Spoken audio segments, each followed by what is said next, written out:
क्या बांग्लादेश पर होगा चीन का कब्जा? क्या भारत के लिए बांग्लादेश के हालात चिंता का विषय हैं? और क्या भारत को शेख हसीना की मदद करने के बदले चुकानी पड़ेगी कीमत? इसके अलावा क्या अब भारत के पड़ोसी मुल्क बांग्लादेश में भारत के दुश्मनों का राज होने वाला है?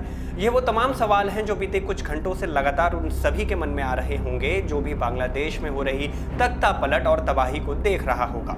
क्या है इन सारे सवालों के जवाब, समझेंगे इस वीडियो में। हेलो एंड वेलकम, मैं हूं शुभम और आप देख रहे हैं इन खबर। बांग्लादेश में आरक्षण को उठी मांग को लेकर बड़े पैमाने पर हिंसा होने के बाद पूर्व पीएम शेख हसीना ने इस्तीफा दे दिया और देश छोड़कर चल गई। इस जनवरी में शेख हसीना ने बांग्लादेश की प्रधानमंत्री के तौर पर रिकॉर्ड चौथी बार जीत हासिल की थी। बीते 15 साल से सत्ता पर काबिज रहने वाली शेख हसीना को इस बार सत्ता में आने के बामुश्किल 8 महीने बाद ही तख्ता पलट के बाद अपनी जान बचाने के लिए देश छोड़कर जाना पड़ा।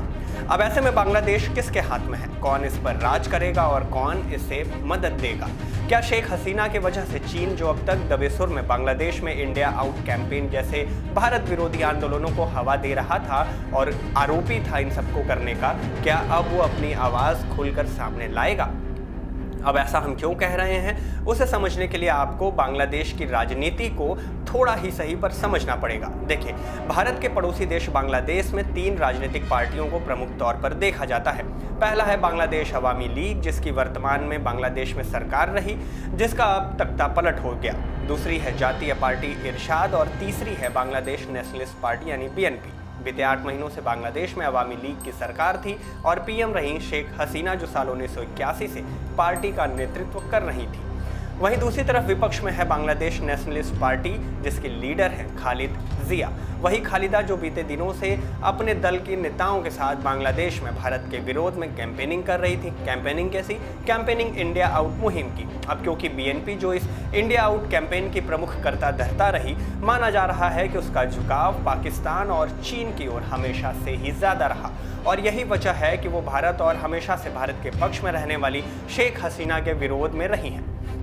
अब शेख हसीना की बांग्लादेश से विदाई हो गई, उसके बाद भारत की चिंता बढ़ गई है। माना जा रहा है कि बांग्लादेश नेशनलिस्ट पार्टी और जमात-ए-इस्लामी जैसी पार्टियां सत्ता में काबिज हो सकती हैं, जिन दोनों का ही झुकाव चीन और पाकिस्तान की ओर हमेशा से रहा है।